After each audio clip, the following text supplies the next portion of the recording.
Bem, mais uma vez agradeço a presença de todos e espero que tenhamos, né, uma excelente estada hoje.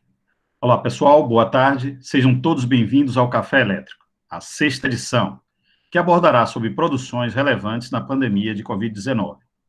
O Café Elétrico é uma webconferência promovida por docentes do Colegiado de Engenharia Elétrica da UFOB, do campus multidisciplinar de Bom Jesus da Lapa, que busca fomentar a discussão de temas relevantes para o processo de formação do estudante do curso de graduação de Engenharia Elétrica, demais cursos da UFOB e comunidade externa. Queremos agradecer toda a comunidade da UFOB, que já se faz presente, e também a comunidade externa, representada por instituições públicas e privadas do nosso país. O registro da sua presença será realizado através do link disponibilizado em um momento oportuno, aqui mesmo no chat. Fique atento. Por favor, pedimos que mantenham seus microfones desligados. As dúvidas ou contribuições deverão ser escritas no chat. E, após as falas dos palestrantes, teremos a participação daqueles que se inscreverem para a fala. Para isso, a lista será organizada pelo chat, conforme a solicitação dos participantes.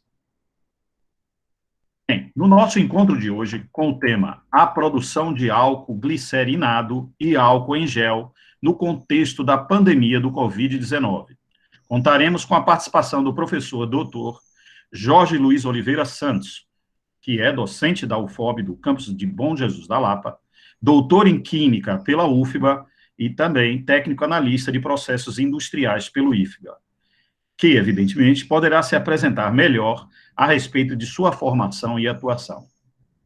Com isso, eu passo a palavra ao nosso novo professor Jorge. Por favor, professor.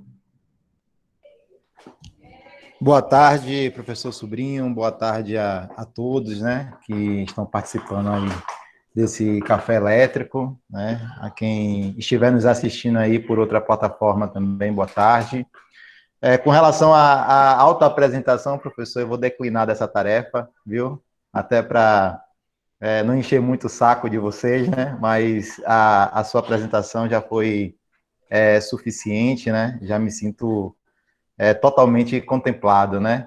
E, inicialmente, eu quero agradecer, né, ao Colegiado de Engenharia Elétrica pelo convite, né? Então, eu me sinto bastante honrado, né, de ter sido convidado, né, para um evento tão importante, né, para o UFOB, como tem sido aí o Café Elétrico. Quero saudar também, né, ao professor Sobrinho, um colega aqui da UFOB de longas datas, já dividimos sala, e que está intermediando aí esse nosso bate-papo de hoje, né? Eu também me sinto bastante honrado, professor, por estar dividindo aqui essa mesa com o senhor, né, nesse momento. A honra é nossa. Também saudar, né, a professora Andressa, né, que está aqui também, a professora Cristina, eu lembro dela, ela esteve aqui também, nos prestigiou há um tempo atrás aqui no nosso campus aqui em Lapa. É um prazer imenso, né, tê-la aqui também conosco, né. Também tem aqui uns alunos também, né, aqui que eu não... E tem outras pessoas também que eu não conheço, mas eu estendo também as minhas saudações a todos que estão aqui.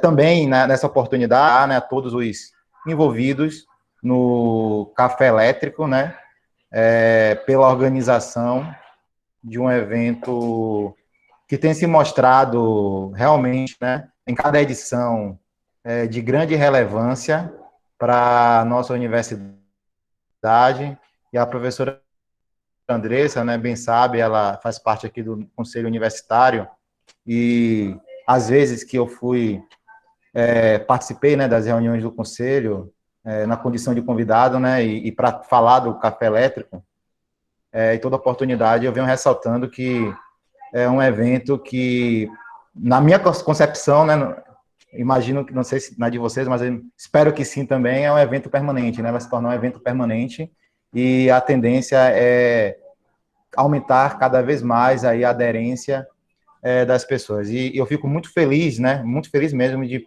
poder acompanhar, né, esse processo aí desde o início. Então, realmente estão de parabéns, um evento super organizado e realmente de grande relevância. Bom,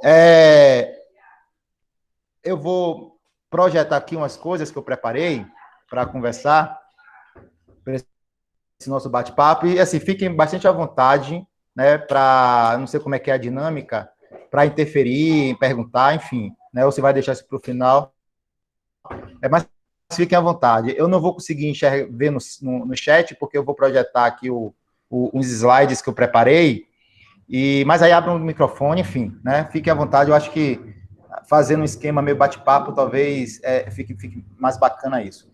E vou pedir desculpas também, porque como eu estou aqui em Lapa, professor, e você sabe que as condições de internet aqui nem sempre são favoráveis, eu vou desligar minha câmera, né, para não... acho que talvez ajude, né? Pelo menos nas minhas aulas isso ajuda, né, um pouco, às vezes quando eu desligo a câmera e deixo a coisa rodar aqui sem a câmera. Então, eu vou pedir desculpas para vocês, vou desligar minha câmera e vou projetar aqui, tá? Vou compartilhar minha tela aqui. Seja a sua vontade, professor. Com isso, eu tiro minha câmera também, para que... A nossa, professora. Para que possamos, né, ter uma fluidez melhor. Eu estou atento também ao chat, professor. Ok, aí qualquer coisa, professor, você pode abrir o microfone, aí fique à vontade, tá certo? Ok, obrigado, professor, mais uma vez.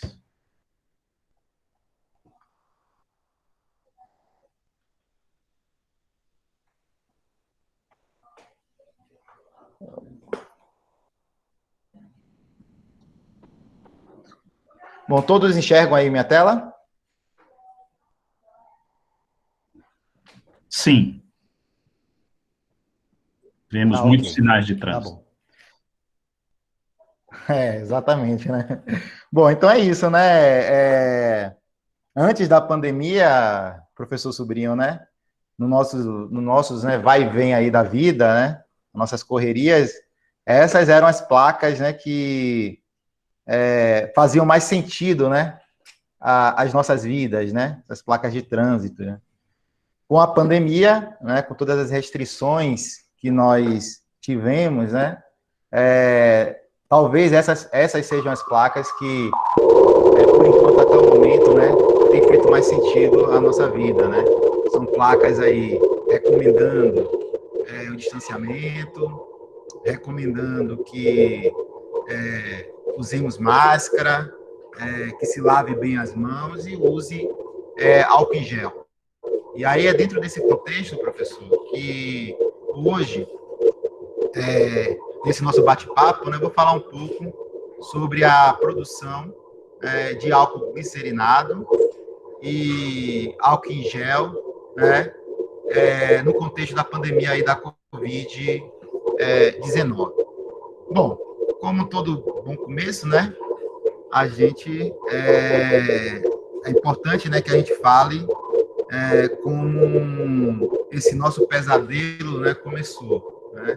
Então, o que nós estamos vivendo até hoje teve aí, em tese, né, seu início lá em 31 de dezembro de 2019, quando uma comissão municipal de saúde de Wuhan, que é a cidade lá na China, relatou um surto de casos de pneumonia relacionadas aí com a infecção de um novo coronavírus.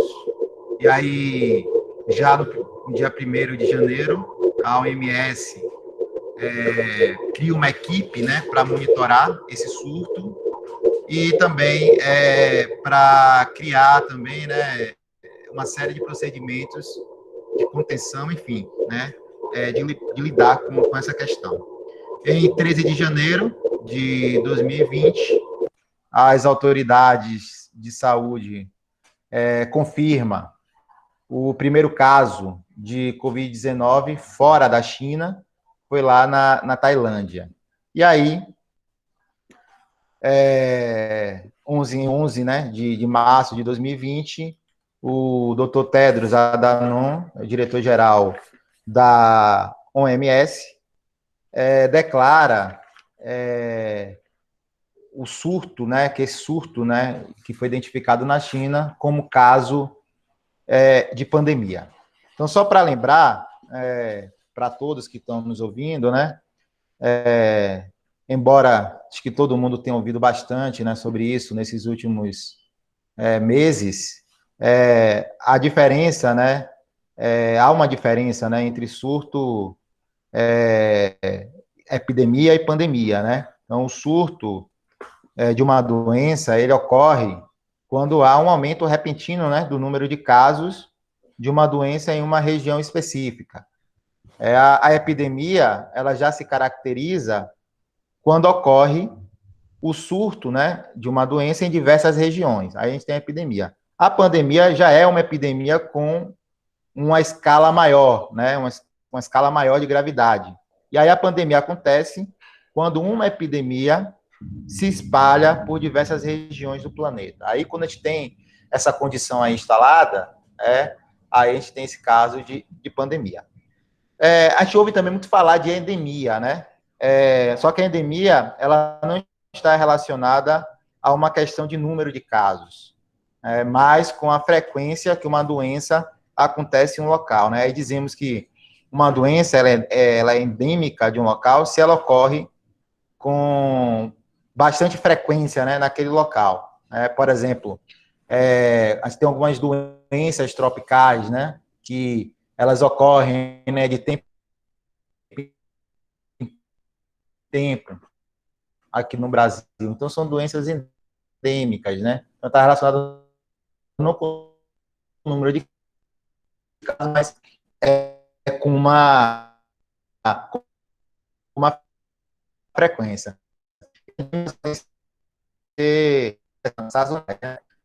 Só para a gente, pandemia. Bom, a pandemia começou na China, né? Mas ela se espalhou muito rapidamente por todo o globo, né? Então aqui tem um mapa bem interessante que mostra um pouco esse fluxo, né?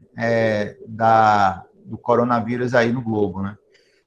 Então até que na China, a China para a Europa, Europa, Estados Unidos, Brasil, esse mapa, ele não é um mapa tão atualizado assim, mas ele já mostra essa condição já mais agravada, já desde o ano passado.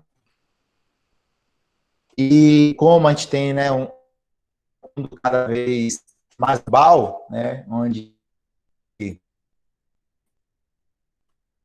quase que livremente, né, porque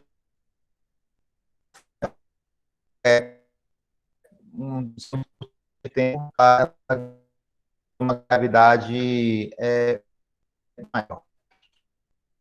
Como no início, né, desse processo de pandemia,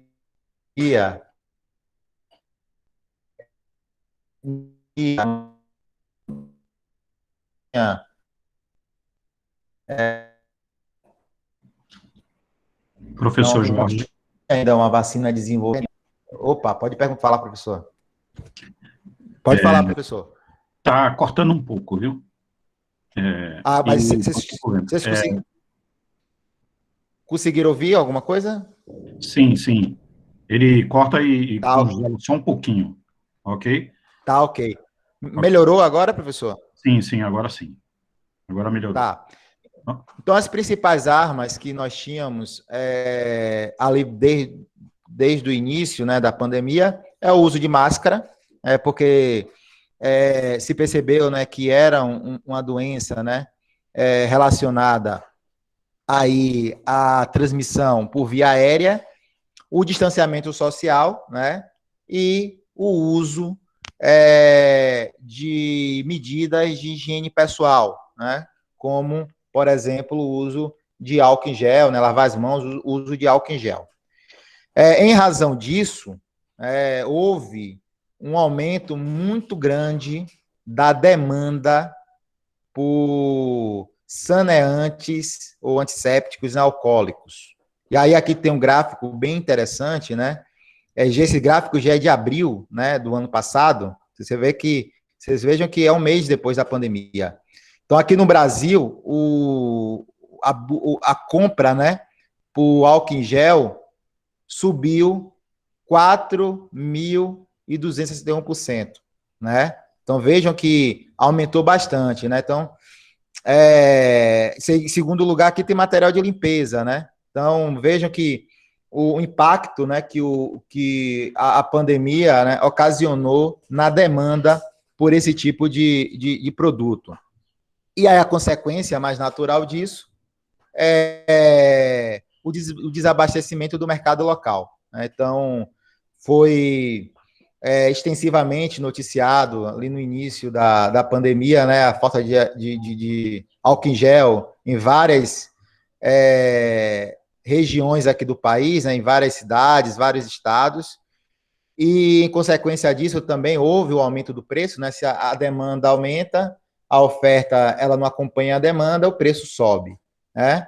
E isso acabou forçando, né? Nós vamos falar lá na frente, a Anvisa a liberar a produção desses produtos sem a prévia autorização da agência. A principal responsável pela falta de álcool em gel, né, sobretudo aqui no Brasil, que é um grande produtor de etanol, foi a falta, né, de um dos componentes que é utilizado para fabricar o álcool em gel, que é o carbopol, né, que é um ácido poliacrílico, né, um poliacrilato, né, que ele é utilizado, né, na composição aí do álcool em gel para estabilizar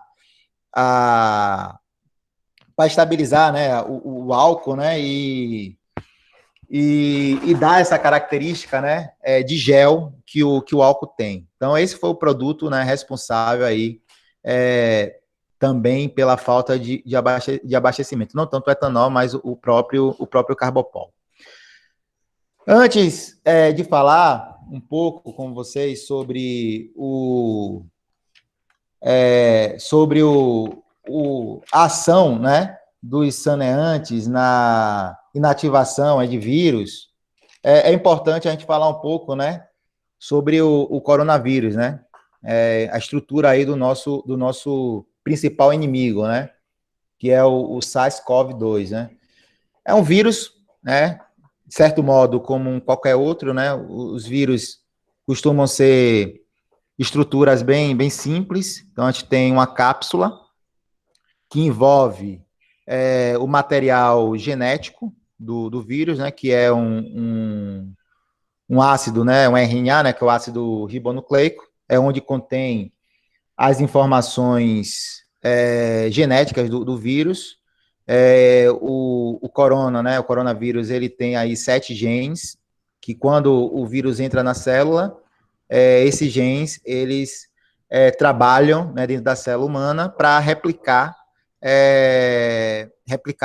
o vírus, né? E aí cada gene desse tem uma função, né? Para produzir a proteína S, produzir a proteína E, a proteína M, codifica, né, a poliproteína, né, do tipo replicase, enfim, né? Então esse material genético ele tem essa função. O RNA, né, ele é envolvido aqui também por uma proteína chamada proteína N, né? Então essa proteína ela tem um núcleo capsídeo, né? Que ele tem a função de proteger o material genético do vírus, né? E ele também serve para camuflar o RNA do vírus do sistema imunológico da célula que o vírus vai se hospedar, né? O corona, né? Ele tem na cápsula dele, né? Ele tem aqui algumas proteínas. Tem a proteína S, né? Que é a proteína spike, né? Também bem falada aí nos noticiários, porque essa é a proteína que o coronavírus usa para invadir a célula, são glicoproteínas em formato de coroa, e elas são essenciais para a infecção, né? Isso porque essa proteína, né, ela se acopla, né, quando o vírus se aproxima da célula, né, ela se acopla a um receptor, né, chamado, né, ACE2, né, a sigla, né, ACE2, que é uma enzima conversora da angiotensina 2. Né? Então, é nessa enzima que a proteína S se acopla. Claro que tem também, tem outro receptor também bastante importante, não é não só a ACE2, tem uma outra enzima também que ela participa na clivagem da proteína S e facilita aí a entrada do vírus na célula. Tem a proteína E, né, que é a proteína do envelope viral. Essa proteína também, ela ajuda a infectar a célula.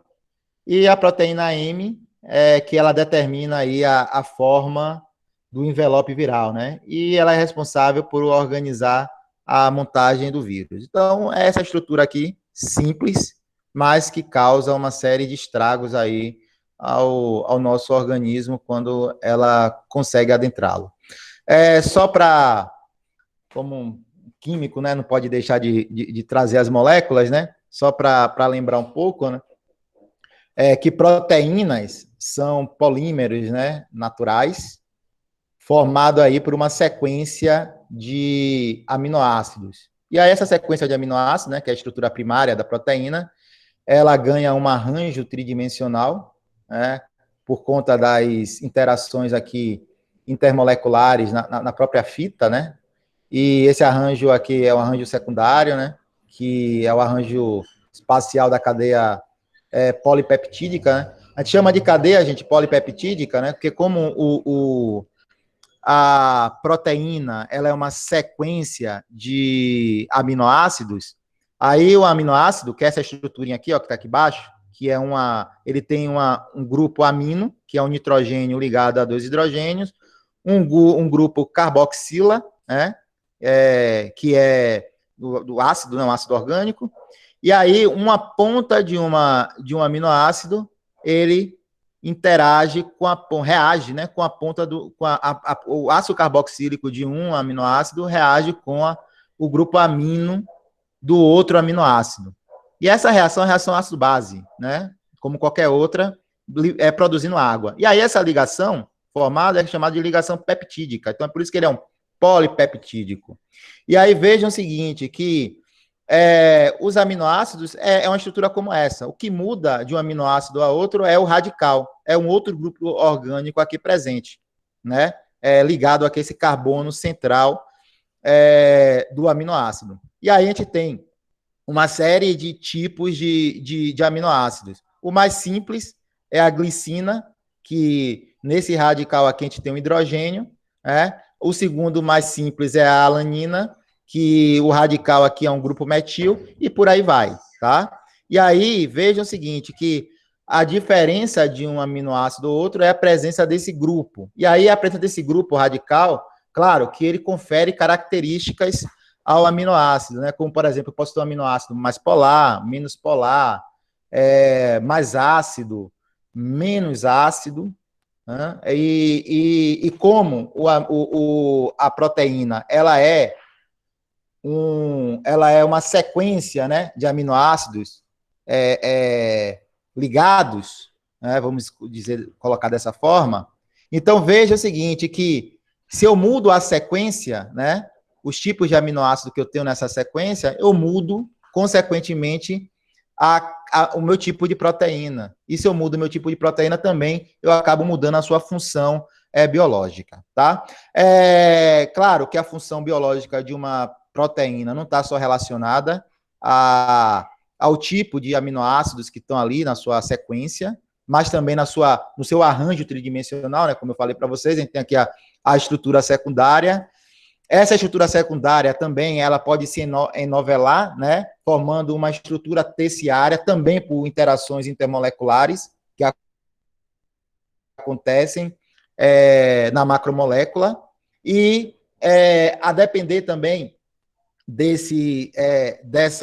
organização espacial, eu tenho também a estrutura quaternária, que é a montagem das cadeias polipeptídicas, né, como elas estão aí envolvidas entre si. Né? Então, esse formato, né, ele é bastante importante para definir a função biológica de uma proteína. Então, para vocês terem ideia, né, por exemplo, o coronavírus, né, as suas mutações estão relacionadas, por exemplo, à mudança, né, de aminoácidos na sua sequência, né, da cadeia polipeptídica, né? Então, no caso dessas variantes que tem, né, por exemplo, aqui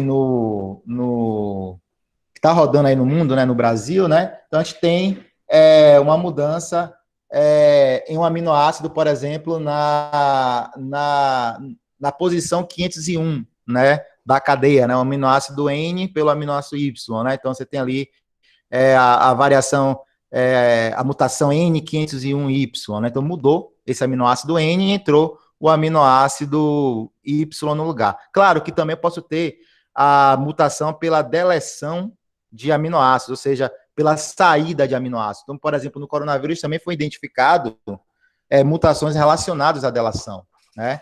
Lá no aminoácido, entre o aminoácido 50 e 60. Essa variante brasileira, por exemplo, ela tem 12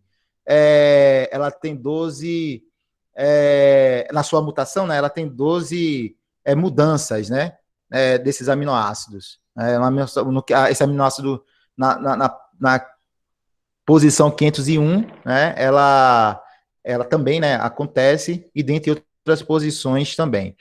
A gente considera, gente, proteína quando eu tenho uma cadeia acima de 100 aminoácidos. Abaixo de 100, a gente chama de oligopeptídeo, certo? Bom, eu não vou encher muito o saco de vocês com isso, né? Vamos dar seguimento aqui. Eu coloquei isso, né? É importante isso, porque a proteína, né? Essa proteína S, né? Que é o spike, onde o coronavírus acopla na célula, né? Ela é de fundamental importância para o vírus, né, poder invadir a célula. E toda a estratégia que a gente pode criar para poder combater o vírus envolve diretamente ou indiretamente a ação nessa proteína S, né? Seja bloqueando a proteína S, né, para que o vírus não consiga acoplar na célula, seja bloqueando o sítio, né, de entrada dessa proteína, ou seja, bloqueando o receptor, né, aquele ACE2, ou também a outra enzima, né, a serina protease, também, que participa também ali do processo com a clivagem da proteína S. Então, a gente pode bloquear ela também. Né? Então, é importante conhecer essa proteína para poder desenvolver realmente métodos para inativar, né, ou inativar o vírus ou inativar a sua ação na célula. Bom, o coronavírus, ele está dentro aí do gênero beta, né, dos betas coronavírus, né, tem um alfa e tem um beta, e ele é muito parecido com SARS-CoV, né, por isso que ele tem o nome SARS-CoV-2. Alguns estudos têm mostrado, né, que o SARS-CoV-2, né, ele é uma espécie de mutação do SARS-CoV, né, houve uma mutação ali na proteína S, e é que possibilitou o SARS-CoV a infectar seres humanos, né, com a facilidade, né, que ele tem infectado. Bom, os principais saneantes, né, que nós temos aí para o combate ao coronavírus são esses aí que eu vou acabar elencando aqui agora, né? A gente tem os álcools, né, o álcool etílico e o álcool isopropílico. Ele é encontrado né, na formulação aí de álcool em gel, soluções alcoólicas, né, comerciais. O álcool isopropílico, né, ele também é muito encontrado aí em soluções de limpeza de eletrônico. Então, nesse caso, é para desinfecção aí de asepsia, né, de superfícies, né? E a gente tem também os sais quaternários de amônio. Aqui eu tenho um exemplo do cloreto de benzalcônio. Ele também é encontrado aí em uma série de produtos de limpeza, né? Ele é um saneante de uso geral. Essas moléculas, elas atuam nesses micro-organismos, desnaturando a proteína e colapsando as membranas celulares. No slide anterior, né, esse slide aqui, eu mostrei para vocês que a proteína ela tem essa estrutura, né, enovelada. Quando a gente desnatura uma proteína, a gente mexe com essa estrutura, né? A gente mexe com essa estrutura aqui, quaternária e terciária da proteína. Fazendo isso, a proteína perde a sua função. Porque vejam que essa proteína, a proteína, quando ela age no organismo, essa ação dela é muito dependente da forma dela. Tá?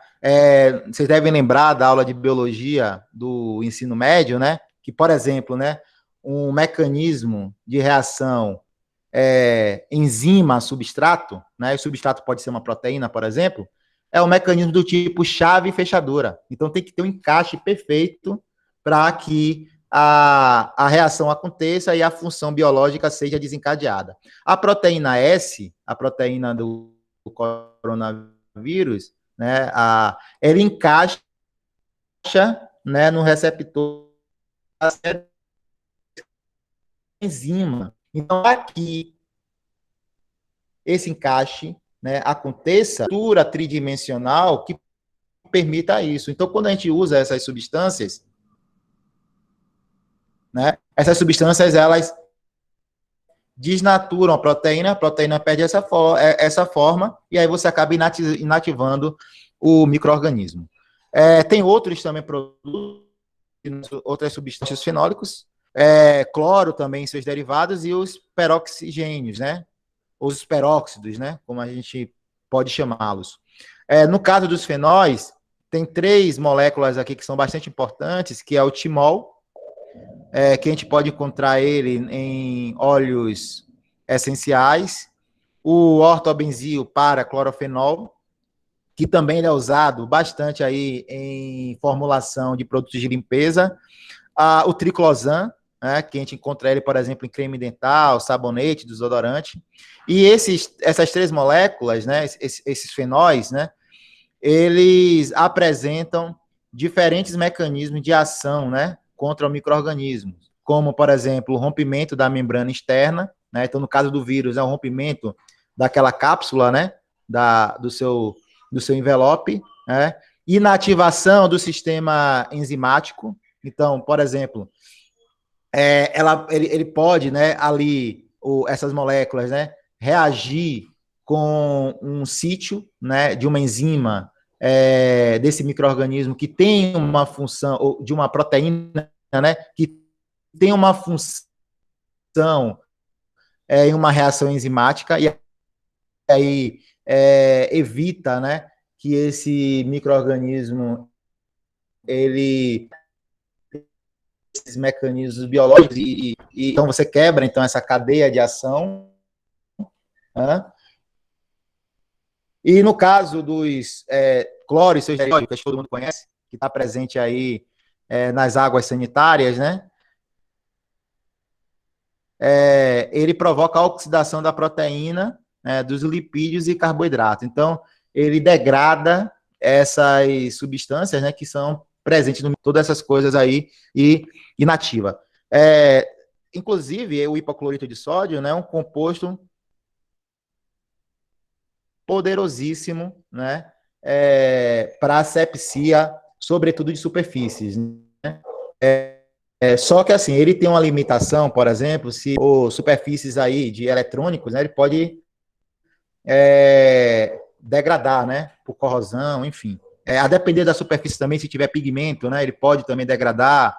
Então, ele embora seja bastante poderoso, ele também acaba tendo seu uso mais restrito em função da sua alta reatividade. Temos também os peróxidos, tem o peróxido de hidrogênio, né, que é água oxigenada, todo mundo conhece, e o ácido peracético, né? Esses dois estão presentes também em produtos saneantes, e eles, assim como os compostos derivados de cloro, eles também oxidam, né,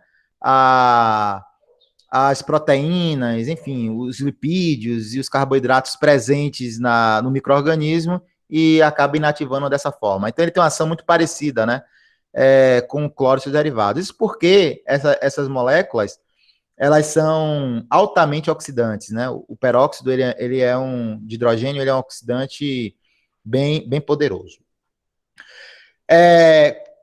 A forma, né, como, por exemplo, o álcool, que é o nosso foco aqui, atua sobre a proteína, né, desnaturando, está bem relacionado com as interações de hidrogênio que ocorre nessas proteínas, né, que dão a sua forma, né? Então, a forma, né, como eu tinha falado com vocês no slide anterior, está relacionada com essas interações intermoleculares, né, que acontecem ali na proteína, né? E aí, o que é que acontece, né? O álcool, ele atua nessas interações, né? Então, formando novas interações, e aí a proteína perde sua forma. Então, aqui eu tenho, por exemplo, aqui esse grupo, carboxila, interagindo com esse grupo fenol, né? Então, é um grupo fenol, é um radical aqui de um aminoácido da proteína, certo? E aqui é um grupo carboxila, também um radical de um aminoácido também que também está nessa proteína. Então, o ácido carboxílico aqui, né, o grupo carboxílico, o seu hidrogênio interage com o oxigênio do grupo fenol. Essa é uma interação de ligação de hidrogênio, tá? Eu tenho ligação de hidrogênio, posso ter também aqui, ó, forças de Van der Waals, né, interação, que chama de interações de London, né, também, não necessariamente eu tenho só forças de hidrogênio, eu posso ter interações de London, posso ter também dipolo, né? Enfim, eu posso ter vários tipos de interação. Só que o álcool, ele atua especificamente nessas interações aqui de hidrogênio, porque o álcool, ele tem aquele grupo OH, e esse grupo OH, ele interage também por interação de hidrogênio, onde tiver oxigênio, hidrogênio, nos radicais, e quando ele faz isso, ele impede que tenha essa interação cruzada, a gente chama de interação cruzada aqui dentro da proteína, né? Na molécula da proteína. E quando ele faz isso, a proteína perde a forma, desnatura a proteína. E perdendo a forma, ela acaba perdendo aí, eventualmente, a sua função biológica. Uma outra forma também que o álcool age também é na membrana, né? Como eu falei para vocês, ele age também na membrana do micro-organismo. Então, a membrana, normalmente, ela é fosfolipídios, né?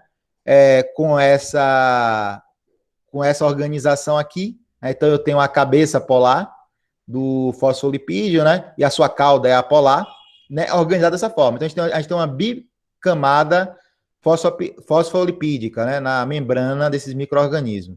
Então o que é que acontece? Como o álcool, né? Aqui é o exemplo, aqui está o metanol, né? Mas claro que nessas formulações a gente não usa o metanol, a gente usa não, aqui está desculpe, aqui tá o etanol mesmo, aqui, eu esqueci, aqui tem um carbono aqui, né, que eu ia dizer, né, que eu enxerguei aqui o metanol, mas é o etanol aqui, que o metanol a gente não usa, né, usa o etanol. Então, o OH do etanol, ele interage com essa cabeça polar, né, porque ele consegue fazer interações de polo, né, porque esse grupo aqui, ele tem uma carga, né, parcial, ele é polar, né, ele tem essa cabeça aqui também polar, né, ele tem uma carga parcial negativa em torno do oxigênio, a carga parcial positiva em torno do hidrogênio. Então, ele interage com essa cabeça polar, e quando ele faz isso, ele desorganiza essa bicamada fosfolipídica, inclusive podendo romper, né, essa camada e provocar o extravasamento do conteúdo do micro-organismo, né? No caso do vírus, é o conteúdo genético. E aí você desnativa, né, o micro-organismo. Também, né, esses sais quaternários também de amônio, como eu tinha falado com vocês também no slide anterior, eles agem também, né, nessa camada fosfolipídica, né, do micro-organismo. Aqui nesse caso, eu tenho um exemplo diferente do exemplo que eu trouxe no slide anterior, né? Eu tenho aqui, aqui em cima, né, o cloreto de dodecil trimetilamônio, né? Então aqui eu tenho o cloreto, né? Aqui é o dodecil, o dodecil, essa caldinha aqui, né? E trimetil, que são esses três tracinhos aqui, que são os grupos metil, trimetilamônio, né? Que está ligado aqui ao nitrogênio. Então, essa parte aqui da molécula é uma parte polar. E essa cauda aqui, que é a cadeia do dodecil, né? É, é, a, é a cadeia, né? A parte apolar da molécula. Claro que eu também tenho outras também, né? Aqui eu tenho também o di, né? Dodecil, né? Então, eu tenho dois radicais dodecil, né? Ligado ao nitrogênio, né? Didodecil, dimetil, né? Ligado aqui ao nitrogênio, dimetilamônio, né? Então, aqui eu tenho cloreto de didodecil, dimetilamônio. E aqui eu tenho o benzil, dodecil, o dodecil, né? Benzil, dimetilamônio, né? Também como esses sais quaternários de amônio, né? Que tem em produtos de saneantes também, produtos de limpeza em geral. Eles também agem na camada, né, fosfolipídica desorganizando, né? Então a parte polar da molécula interage com a parte polar da camada e fazendo isso, né, ele provoca essa desorganização e eventualmente também extravasamento do conteúdo interno do micro-organismo, né? Nesse caso aí do coronavírus. Bom, em função dessa falta, né, de saneantes alcoólicos no mercado, a Anvisa, ela em caráter excepcional, ela autorizou, né, a produção de antisséptico alcoólico, né, sem a autorização prévia, né, da agência. Isso aconteceu via a resolução RDC número 347, que foi emitida lá 17 de março de 2020, e a RDC número 350, né, 19 de março de 2020. E com essa liberação, né, a Anvisa, ela também, né, na mesma oportunidade, ela definiu os critérios e os procedimentos, né, para a fabricação e comercialização desses preparos aí antissépticos, né?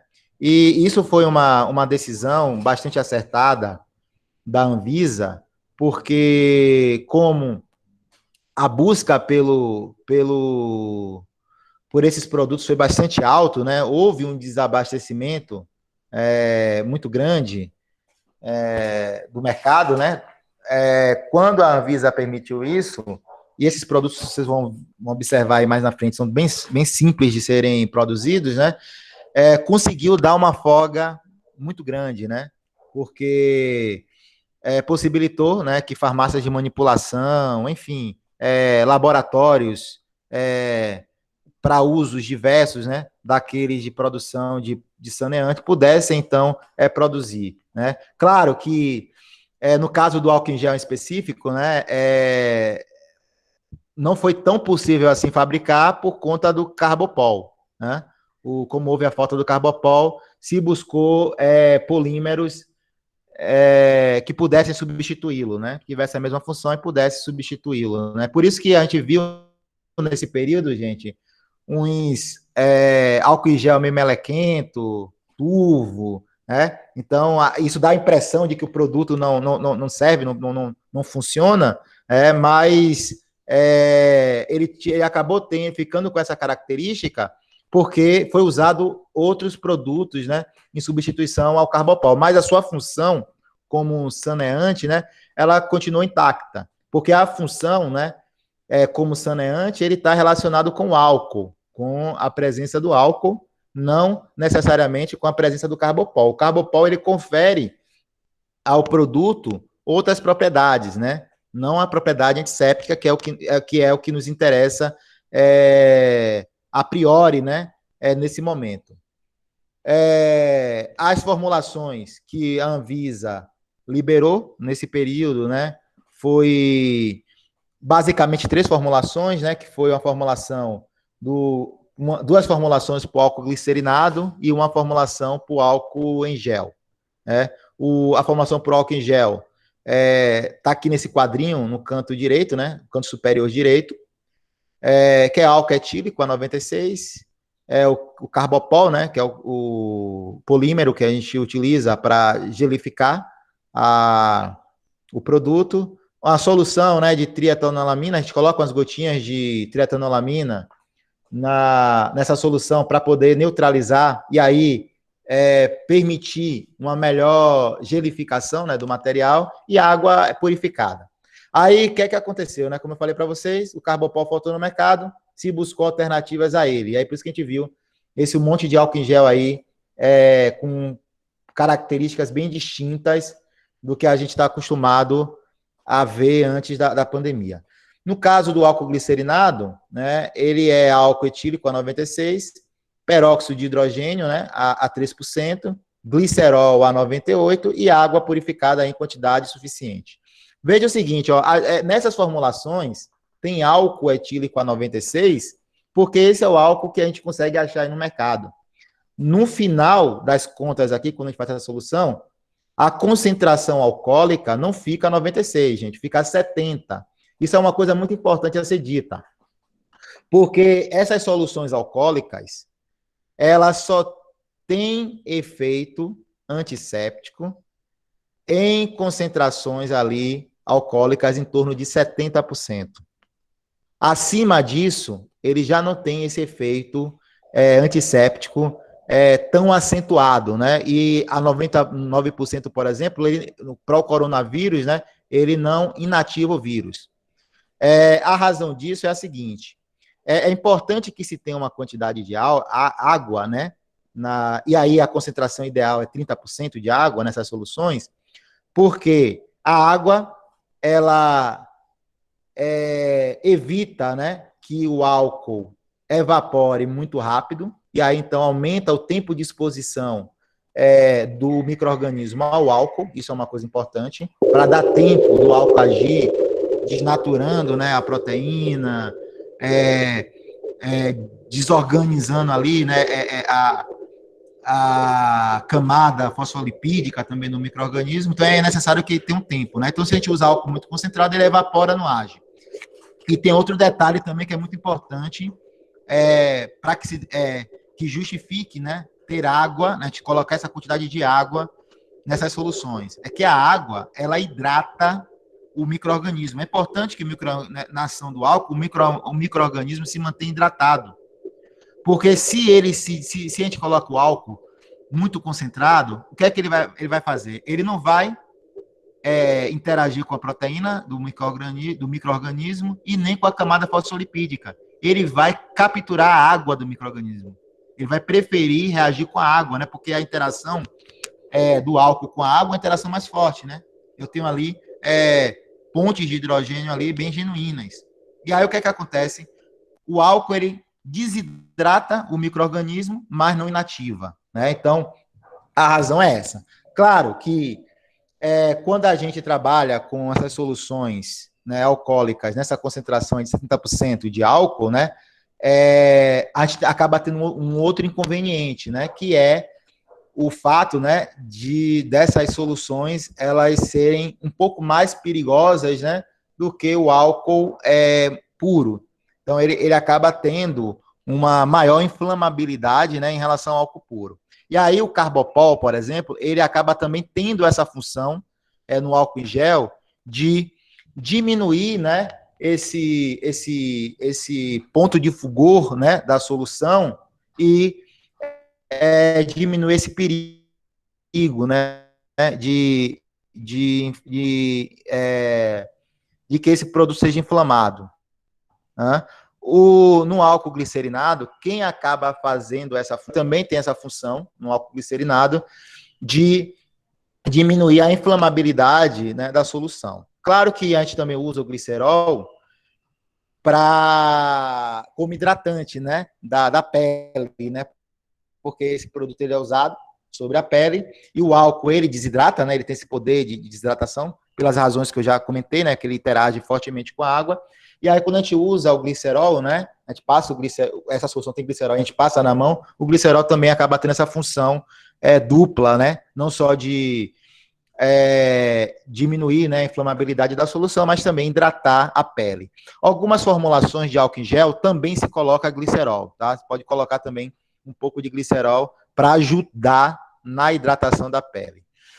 No caso do álcool glicerinado, o peróxido de hidrogênio, ele é usado para inativar esporos de bactéria, né, que eventualmente possa ter, né, ali na água, né, que a gente vai utilizar para fazer essas soluções, né, e ele garante,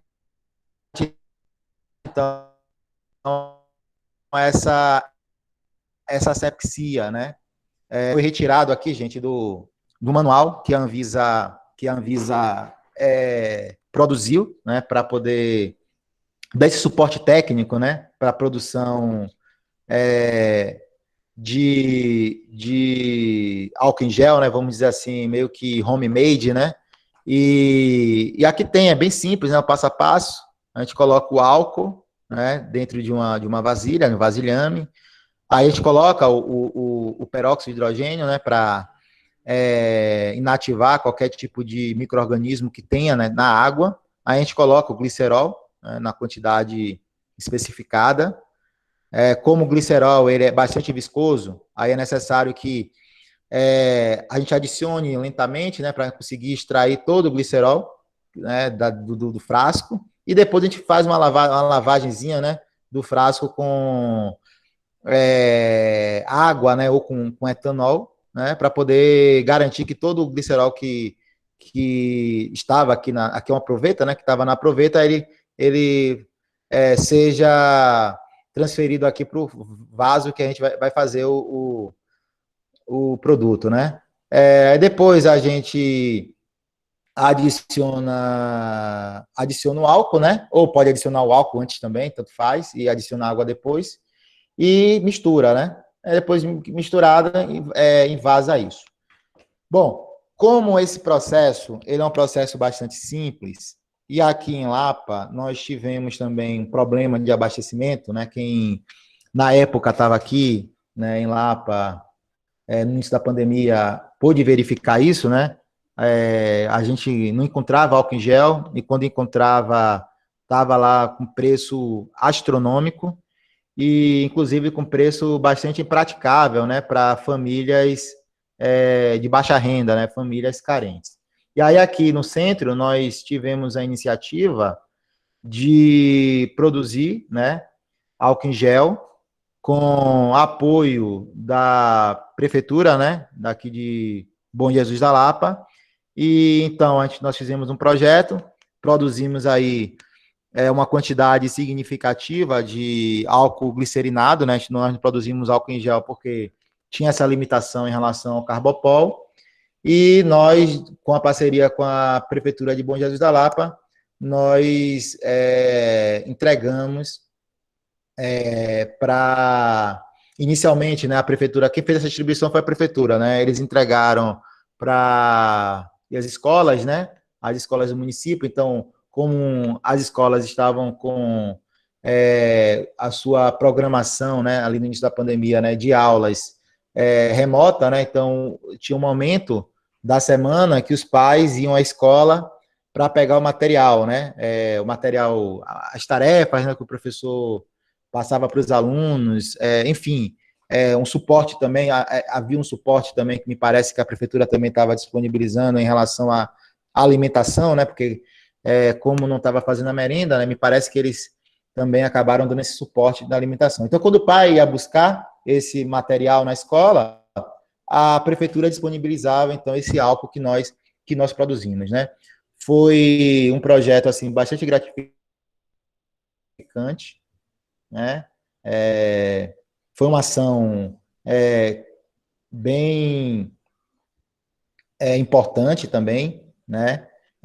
Claro que é uma ação bem pequena, né, em relação a outras ações tão importantes no combate à pandemia, né, no combate aí ao coronavírus, mas acabou dando uma contribuição positiva nesse sentido, né?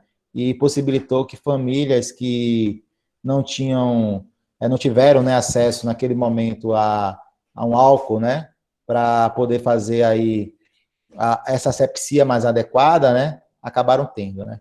Então, esse projeto, né, ele acabou sendo um resultado, né, dessa, dessa iniciativa, né, que a Anvisa teve de liberar, e a gente acabou concluindo ele no ano passado, né, não teve a necessidade, né, a posteriori de continuidade, né, porque logo depois também o mercado aí ele acabou se abastecendo novamente, né?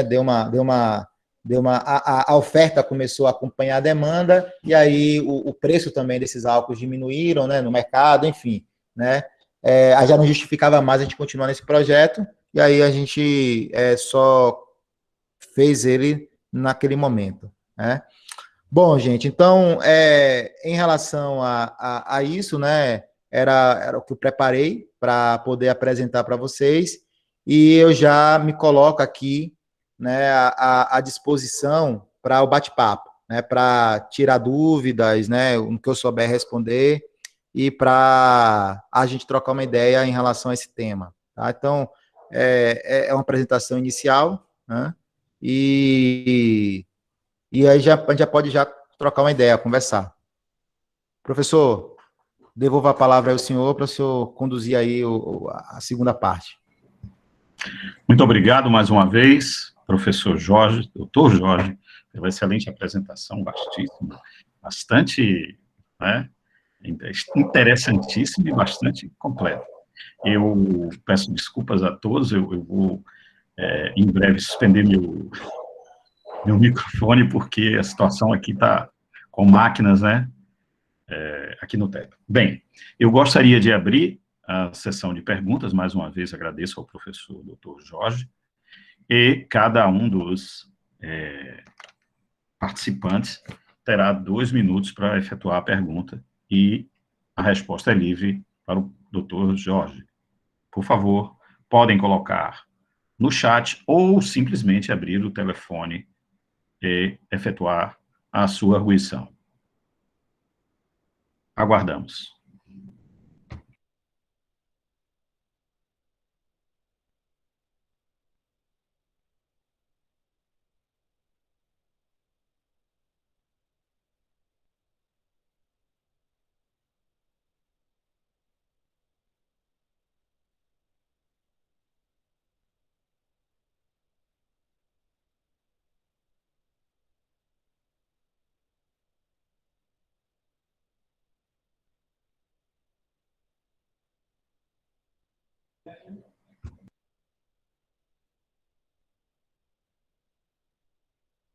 Está morno, não é, professor?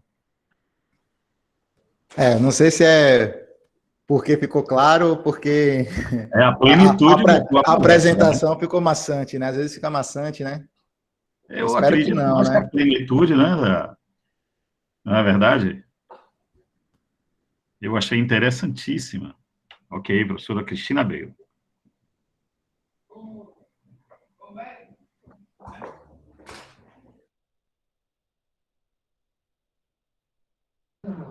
Por favor, professora Cristina. Fica à vontade, professora.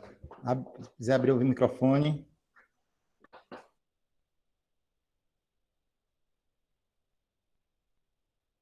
Acho que a professora Cristina está sem microfone. Aí ela deve escrever no chat. Ela colocou no início, logo no início, que eu acho que ela estava com problema no microfone. Mas eu acho que ela deve escrever para a gente.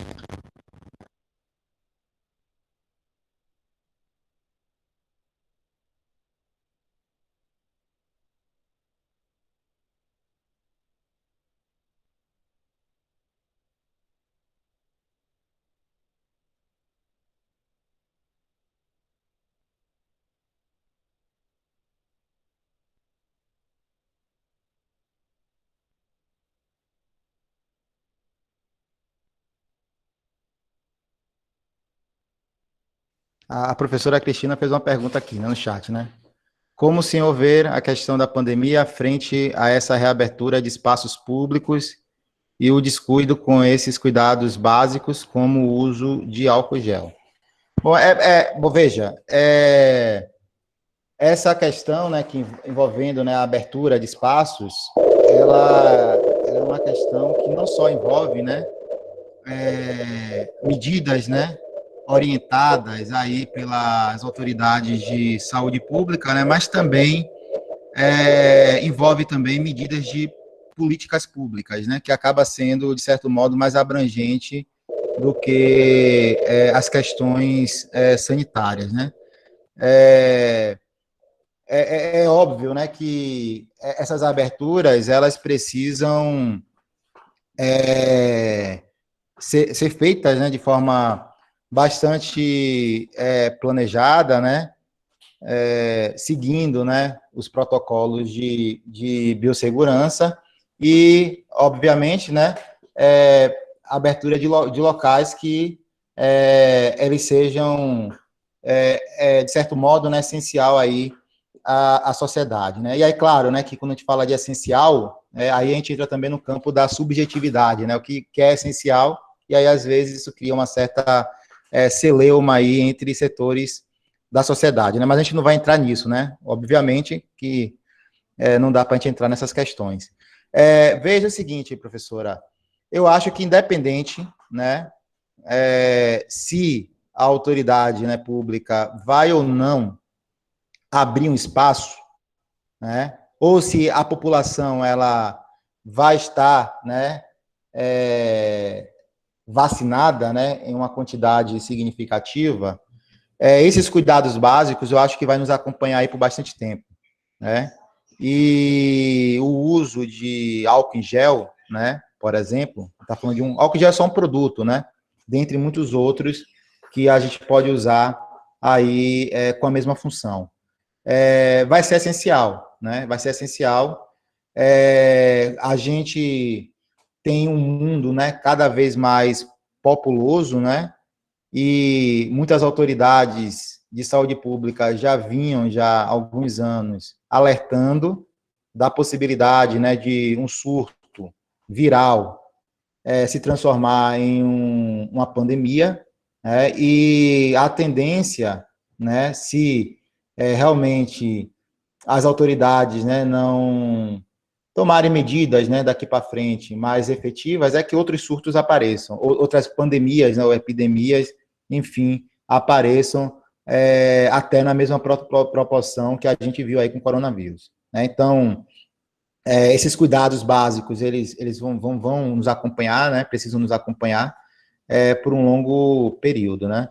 Agora, realmente, né, é preocupante quando a gente vê alguns espaços sendo abertos sem uma justificativa maior, né, da sua necessidade, né, de abertura. Mas são os caminhos, né, das relações sociais, né, isso não dá para dizer, né, quem está certo, quem está errado, né, quando a gente fala de relação social é mais complicado, mas a gente tem a ciência aí, né, para nos orientar e para dentro, né, das suas, obviamente também das suas limitações, né, demonstrar o que precisa ser ou não feito em relação a essas questões. Com relação porque o álcool em gel ficou tão nojento de repente, é isso, né, professora? O que é que aconteceu, né? Como faltou carbopol, aí o pessoal começou a utilizar outros polímeros, né? E aí esses outros polímeros, ele não confere, né, ao álcool aquelas características que a gente já está acostumado com o carbopol. E aí a gente viu, né, álcool meio melequento, enfim, de toda forma. Por exemplo, eu não uso, né, esses álcool em gels, eu estou usando o álcool glicerinado, eu acho bem mais confortável de usar. Agora, mesmo sendo melequento assim, professora, se ele foi feito, né, da forma que se deve, né, por um laboratório também com credenciais para isso, né, para fazê-lo, ele tem a mesma função, né, ele tem a mesma função do álcool em gel que a gente está acostumado a usar. Ele só tem esse inconveniente de ser mais melequento, né. No meu caso, como falei particular, eu não uso, eu uso o álcool glicerinado porque eu acho bem mais mais confortável, né? Aí tem muitos polímeros, né? Tem uma série de polímeros. Por exemplo, quando a gente fez esse projeto aqui em Lapa, eu conversei com um colega que ele estava usando, né, um polímero, né, à base de celulose para fazer esse álcool em gel, né? Então eles fizeram lá no Paraná, os colegas do Paraná, eles fizeram esse mesmo projeto lá, e eles estavam usando esse material, né? E ele até ficou, né, de me enviar, né, se eu desejasse, né? Só que ele me falou também que usando esse material à base de celulose, ele também ficava com essas características, né, um pouco melequenta, enfim, turva, né? Aí, como a gente sabe, né, que às vezes mudar o paradigma, né, é mais complicado, né? Aí, para que o produto não tivesse muita resistência, né, aqui em Lapa, por exemplo, eu opinei por não usar e usar o álcool glicerinado, né, que ele é muito mais confortável de ser usado. Sim, outra pergunta aqui, né? Sim, alguma mudança da composição para redução de custo? Não, não é não, foi a falta mesmo. Faltou carbopol no mercado. Faltou álcool em gel porque faltou carbopol. Não foi porque faltou etanol, faltou carbopol no mercado. Aí, inclusive, se usou até polímeros até mais caros que o carbopol, né? Para poder produzir esse álcool em gel. Não foi por conta de diminuição de custo, não. Faltou carbopol realmente no mercado. A demanda foi muito alta. Como faltou também outros insumos, né? Teve um dado momento na pandemia que aquela máscara 3M também já não encontrava, luvas, para vocês terem ideia, né? Eu compro luva aqui para o laboratório, eu estava comprando luva, a caixinha por R$10. No meio da pandemia, eu vi caixa de luva R$100, R$150. Uma caixa de luva de látex. Só para vocês terem uma ideia, que realmente faltou. O professor Sobrinho perguntando aqui, dada a situação química de prevenção por álcool em gel e álcool líquido 70, vê-se alguma contraindicação a longo prazo? Não, veja, assim, o álcool, ele não tem contraindicação, né? O seu uso é tópico, a gente está falando de uso tópico, né? É prolongado. Agora, claro, que a gente precisa tomar alguns cuidados, né? Por exemplo, ao usar o álcool, né? Não é recomendado que se use esse álcool nas mãos, né? Esse álcool líquido a 70, né? Que não seja glicerinado, porque ele provoca a desidratação da pele, né? Então, você usando ali prolongadamente, você pode também estar desenvolvendo algum problema de pele, né? Então, é necessário que se opte por uma formulação que tenha um agente ali, um humectante, né? Um hidratante ali na sua composição para evitar esse problema. Agora, é importante frisar, professor Sobrinho, que todo álcool que é usado para asepsia, ele é álcool a 70, em torno de 70%, que é o álcool que ele efetivamente ele tem essa função. Então, o álcool em gel também é álcool a 70. Ele não é álcool distinto de um outro tipo de álcool 70. O que muda é alguns componentes ali da mistura que confere outras propriedades. A professora Cristina também fez outra pergunta aqui. Pode parecer fora de contexto, mas acho que essa tendência a descuido e majoração de preços de tudo que parece necessário nos impacta quanto pesquisadores profissionais de áreas tecnológicas, seja no âmbito da indústria química, seja no âmbito da engenharia clínica. Não, é claro, né? Claro que tem essas questões também, professora. Não dá para descartar, né? O sistema econômico ele é capitalista, né? Então, onde há demanda, há oportunidades também, né? Então, claro que você vai ter também, de certo modo, uma exploração econômica da situação, né? Faz parte do modelo econômico, né? Agora, eu também não sei dizer, né? Eu não sei dizer até que ponto realmente essas questões elas estão sobrepondo, de fato, a capacidade que a indústria tem de abastecer o mercado, né? Eu realmente não sei dizer como é que isso está, né? E também eu não sei dizer se essa questão envolvendo, né, o descuido, né, bom, até que ponto também isso, há um planejamento, né, em torno disso. É difícil dizer essas coisas, né? Mas claro que a gente sabe, né, por outras situações históricas, né, que sempre quando você tem uma situação dessa, né, seja lá qual for, você tem a exploração econômica do negócio, né, uma guerra, né, se ganha na guerra, né,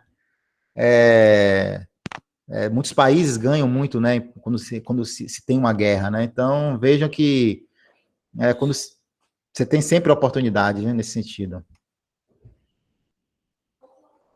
Professor Jorge, como você vê a utilização, que ainda não foi falada aqui, eu acredito que não, mas tem gente usando até álcool isopropílico? Então, veja, né, o álcool isopropílico, ele também, ele tem o mesmo poder, né, que o álcool etílico tem de desnaturar a célula, a enzima, né, do micro-organismo, né, e também da camada lá fosfolipídica, né.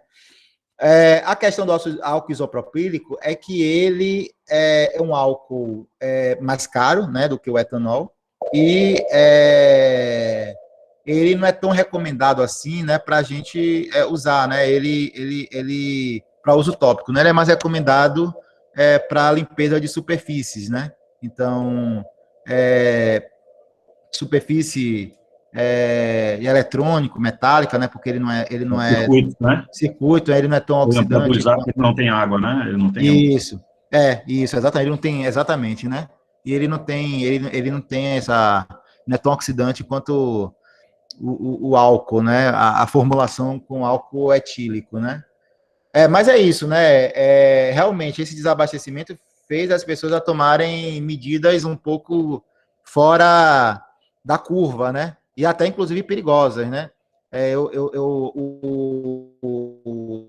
Conselho Regional de Química, no ano passado, emitiu uma nota justamente alertando a população sobre o uso, né, indiscriminado de algumas formulações aí de produtos aí alcoólicos, né, ou de produtos com origem duvidosa, né. Então, é uma coisa que é muito preocupante, né. Por exemplo,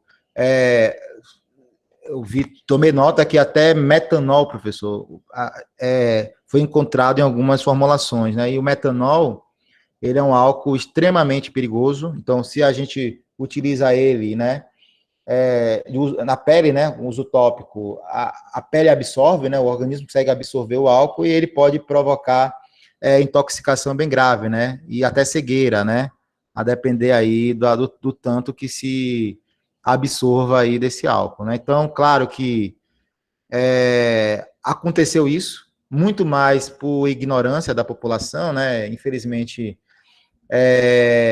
nesse momento aí de pandemia, né, eu achei que foi muito pouco orientado, as pessoas foram muito pouco orientadas, né, em relação ao que podia, ao que não podia, em relação a essas questões. Se me permite, professor, eu tive um caso de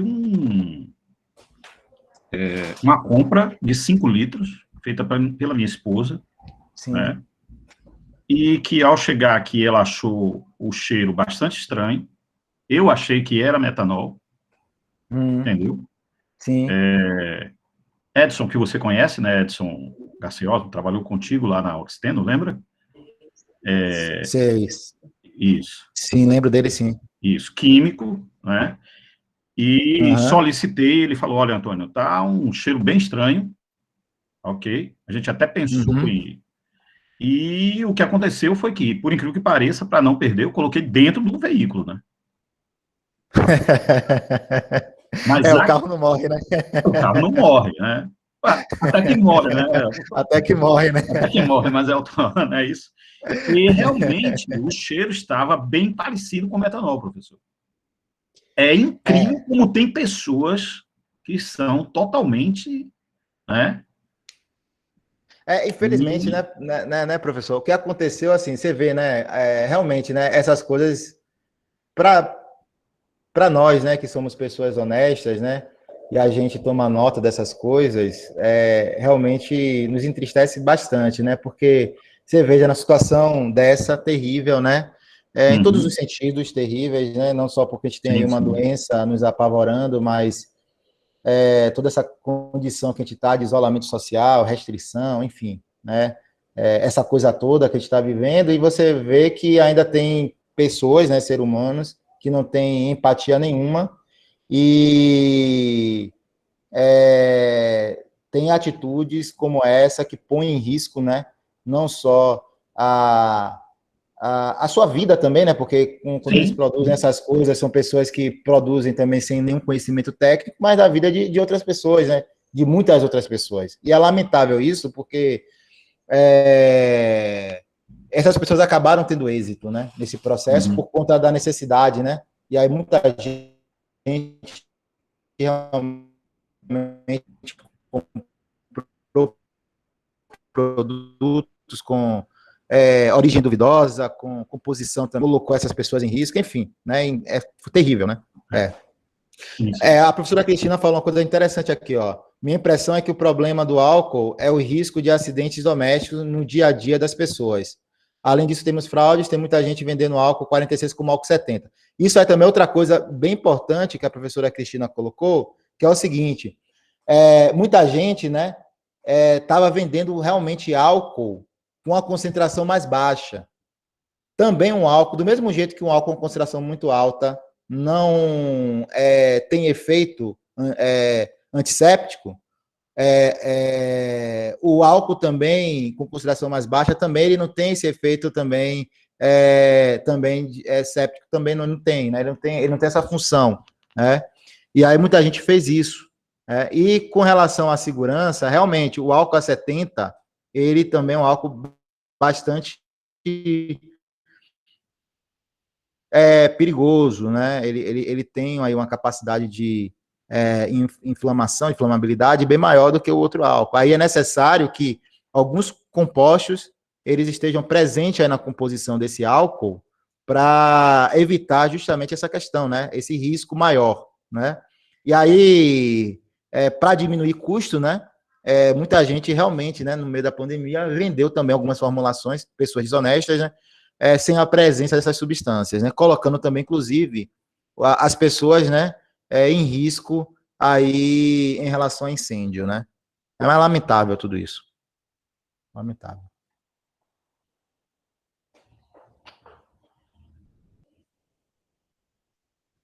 Isso, exatamente. É justamente por isso, professora, porque por esse risco que se tem relacionado ao álcool 70.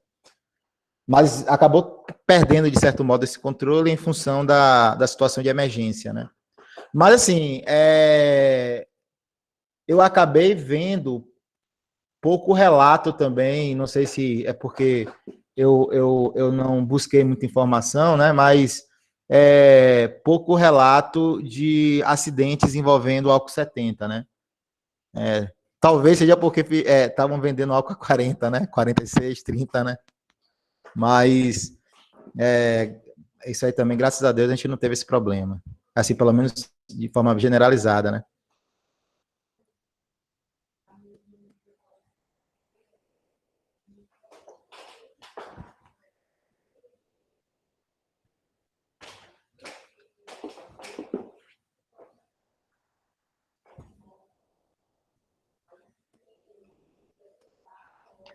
Mais alguma pergunta?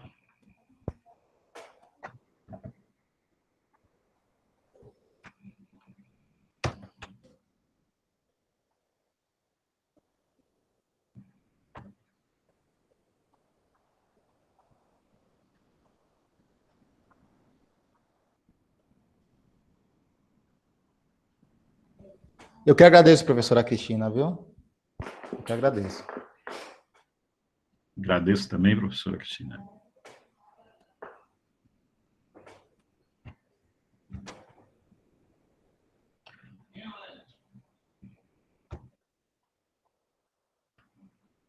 Então, professor Jorge. Sim, professor. Excelente explanação. Perdoe aqui. Excelente explanação.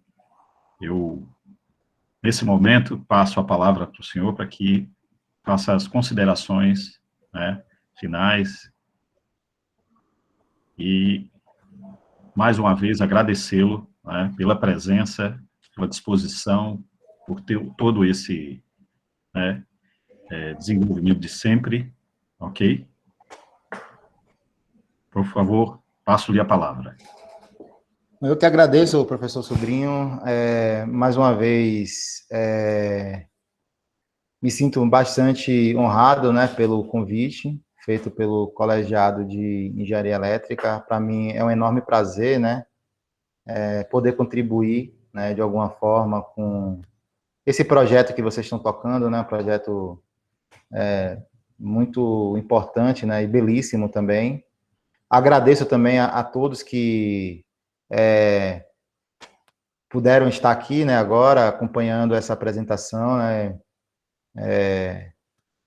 também estendo aí os meus agradecimentos, né, espero realmente ter passado alguma coisa aí, né, em relação ao tema, né, eu tentei fazer um recorte ali que pudesse pegar um pouquinho de cada coisa, né, enfim, né, desse uma contextualizada um pouco, né, do uso desses materiais, né, e eu espero realmente que eu tenha conseguido, né, acrescentar, né, nessa tarde, né, um pouco aí na discussão em relação a esse tema, né. Eu que agradeço, né, agradeço a professora Cristina, né, mais uma vez, é um prazer, né, tê-la aqui conosco, tem tempo, né, que a gente não se vê, ela teve aqui algumas vezes, né, no campus, né, professor Sobrinho, acho que talvez até pelo convite do senhor, né, e aí, pelo que eu vi, o senhor Sim.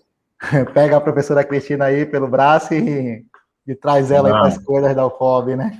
Estamos sempre, né, de mãos dadas, né, professor Cristina? Daqui a pouco estarei também numa live do CREA, né, com o professor Caio Bi, sobre memórias, né, da engenharia, né? É isso, professor Cristina?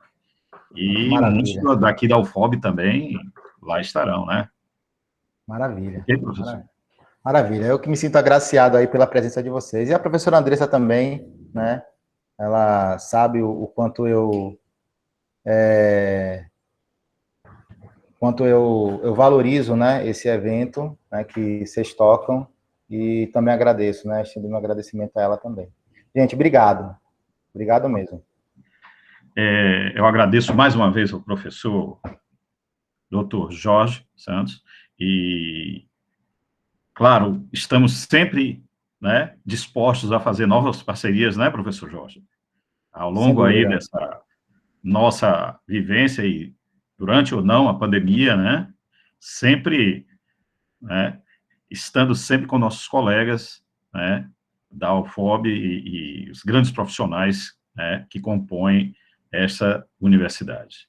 Agradeço a todos os presentes e convoco todos para nosso próximo café, né, o nosso próximo encontro, que é o nosso encontro 4, no dia 30/4, às 16 horas, cujo convidado será o professor Dr. Gustavo Roberto Vilas Boas, docente do curso de farmácia da UFOB, vice-coordenador do colegiado do curso de farmácia, né?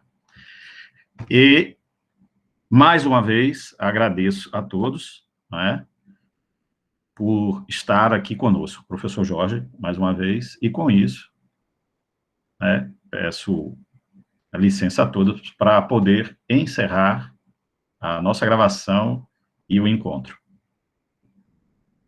Obrigado, professor Jorge. Obrigado a todos. Eu que agradeço. Cristina.